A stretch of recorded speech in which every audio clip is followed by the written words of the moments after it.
I think that one good thing about being in a small rural community is that the drivers really do form good relationships with the passengers, right?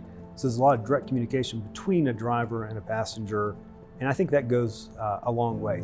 But usually, we start to know everybody. So when you call in for a transportation ride, we know who you are, or we might know some of the details about you.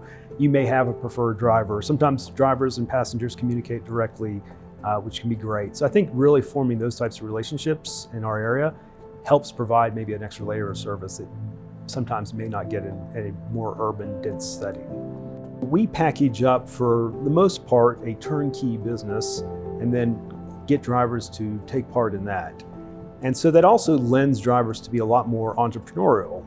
So not only are they doing some of our work, our account work, but they can do work for other types of providers or themselves. Some drivers build up their own clientele. And so we say, here's a service offering. We're going to give you the tools that you need to be successful, and we will help you be successful too. So if they want to make their own cards and hand them out, if they want to work with different bars and restaurants, they can do that. So it's really a unique, fun, and interesting environment for us to really make sure that the driver who is our customer is successful. Companies are coming back, and companies such as Motive Care are looking to say, hey, we really need higher quality is more important now, right? We need to work with transportation providers. We need to have better communication with them to build a stronger partnership to provide better quality to our members. There's some point where a trip can only cost so much before someone says, I can no longer take that trip, right?